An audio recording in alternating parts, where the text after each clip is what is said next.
Hello again, YouTube. Truth Man here. The channel is the No Matrix, No Simping, All Subject channel. Shout out to Charisma 808 for giving this content by request. He's going to really help a lot of y'all. Remember, y'all, I'm your pastor.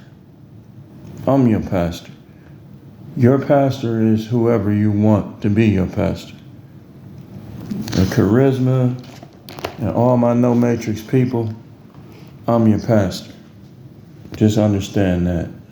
You know, I know people want to go by looks and go by, but how many times you got to get fooled trying to go by looks? You know, your most righteous, most connected to the Most High people ain't going to look like it. Y'all going to see in the days to come, if you're around, if I'm around, you're going to see in the days to come who really down with the Most High like that. Because see, this content by request is Charisma asks for a breakdown of Psalm 22. So what I'm going to do, I have it pulled up. I got some notes right here. And I have it pulled up. We're going to read it in the King James. And we're going to read it in the Message. You know, we're going to try not to spend too much time. I'm going to be going through it real quick as far as the reading. But we're going to break it down. See, what was going on, a couple things. This was prophetic as to the lynching of the Son of God who was renamed Jesus. But it's also something that David was going through. Like, I don't know if he was king yet. Maybe this was before, maybe this was during. But whether it was, if it was, I believe it was before. And here's why I believe it. Because this is how things work. You go through and then you're resurrected from what you go through. You know, people will mock you. Oh, he left him for dead. And then in the future, they're going to see you and I riding back, clean, white horses, white clothes, to judge all of our ops. That's how it's going to be. Because it's going to get worse in the earth. I mean, y'all saw my video, 9 things. And if I got to do a part 2 to this, I will. There ain't no problem with that. I'm self-employed. I work when I want. I start when I want. Like, even with that, y'all saw that one of the reasons why I quit the way I did is because I know that no matter how bad it get, I know that I'm going to rise back to the top. I always do. So when you allow people to mistreat you, you allowing them to become your savior, your God. And sometimes y'all just need to leave some of these jobs alone. Maybe take lesser pay, maybe look for more pay, but you know whether or not you can feel it. But see, doubt sits in. And so people stay on them jobs 20, 30 years that they should have left 20, 30 years ago and did something else. There's plenty of things for y'all to do out here.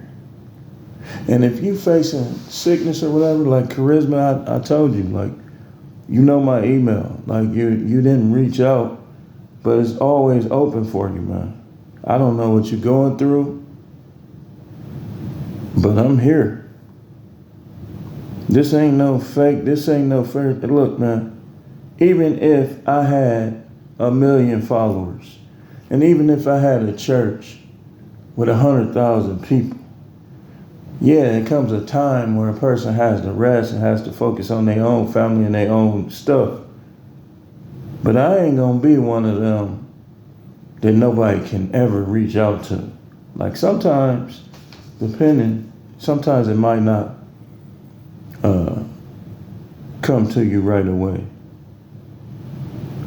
But we're going to break this down. This is a perfect content by request to break down, because I know some of y'all is dealing with sickness. Some of y'all is dealing with unanswered prayer. The Most High ain't always answered my prayers. But I know that He knows more than me. And I know that sometimes this is where people mess up. Y'all do realize the mark of the beast is coming. It may happen in our lifetime, right? So, all-seeing, all-knowing God, right? Why would He just always let everything be peachy for you? And you His. He gonna take you through that boot camp before He call you soldier, sergeant, lieutenant, this, that, so and so. Now, people try to do this, but they don't know how to do it. And like, people are trying to haze you on the job. Your job ain't all that. It ain't even worth that. So when you do this to people, they gonna just quit. The smart ones. But we have David going through some things and handling it while he's going through it. So let's start with the message. Let's start with the message. Man, this thing's locking up. Okay. Man, all this stuff.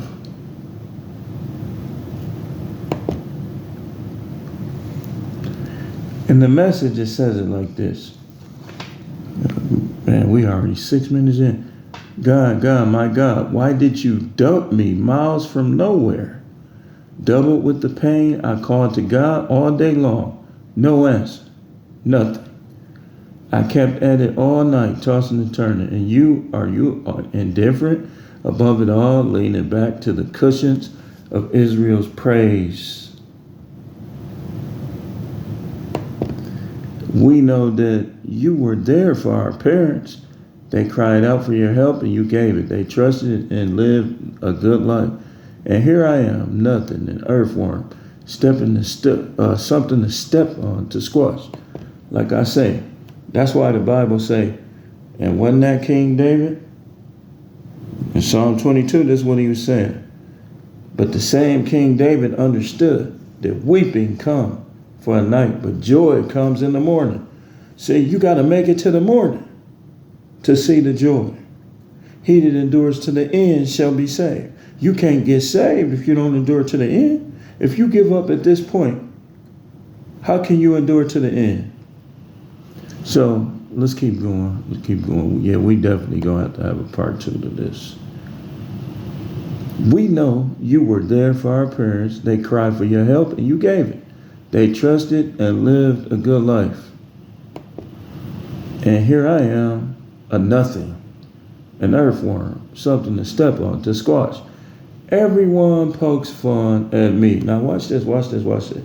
This is why I say I believe that this happened before he became king.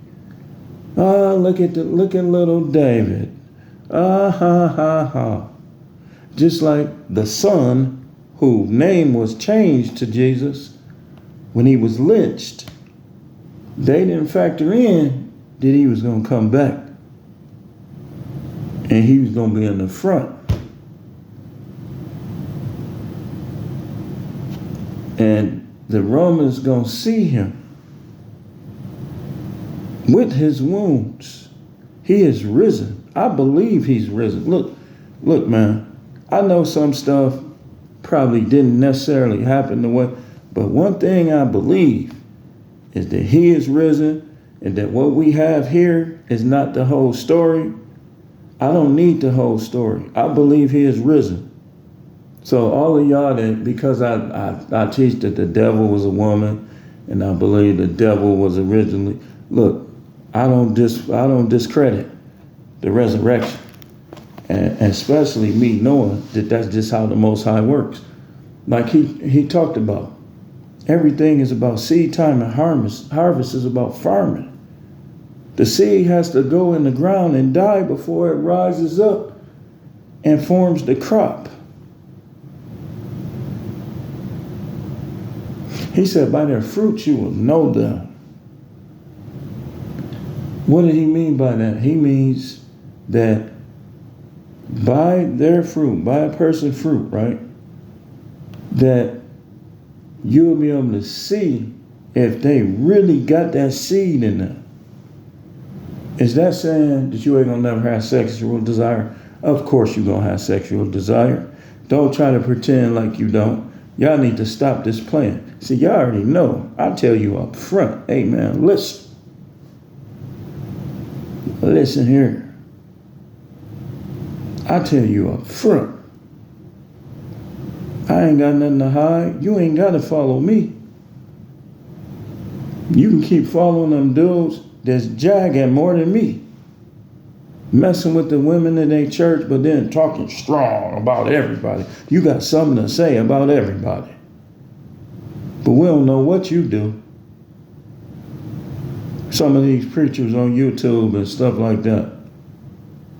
You got something to say about everybody. You got people feeling bad. Like you perfect or something. I ain't even got to name names. They know who they are. Like you perfect or something. And then you what, 55, 65? You probably running out of sexual desire. So it's easy for you to talk about what everybody else should be doing.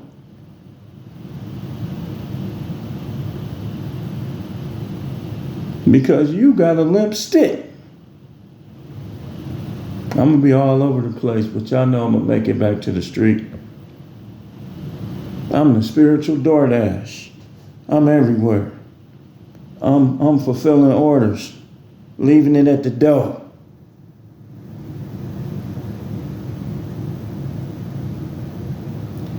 So, yeah, we got to have part 2. He said, everyone pokes fun at me. Don't worry about everybody else. Let God be true and every man a liar. What the book say? What the book say? David gonna tell us. He gonna tell us. They make faces at me. They shake their head. You know why they do this, man? This is David, the apple of God's eye. When you the apple of God's eye, everybody gonna poke fun at you. Remember, he said that which is highly esteemed among men is an abomination in the sight of God. How men treat you will show you where you stand with God. If people ignore you, they laugh at you, they stare at you, they poke fun. Guess what the Most High said? There go my son right there. And if you ain't his son yet, he's still like this with his arms open, like you worried about them. You letting them hurt your feelings. You worried about what they think. Here I am. Come to me. Some of y'all just need to hug the Most High. Just hug the air and tell him, I'm here. You the most important thing and the most important being in my life. And just reach out just like that. And it's all right to cry. It's all right to cry. You're surrounded by demons. You out of place. It's okay. It's okay. And you get to preaching, these dummies don't know who they should be following. So they follow the dude with the Escalade, dude with the suit. He Fruity Pebbles. He fake Don Magic Wand. Fake pimp. And they following him, throwing their money at him. I deal with this all the time. I dealt with this for years. Just wondering, I'm the realest of the realest in the city of Milwaukee, and everybody know it. But they treat me like I'm crazy. They treat me like God ain't with me because I done lost a few cars. Lost this, lost that. When these other dudes is Fruity Pebbles, sugar, they literally sugar factories. And they got everything. Everything easy for them. They don't got to worry about their bills getting paid. Their bills come out auto pay. We're gonna continue this though.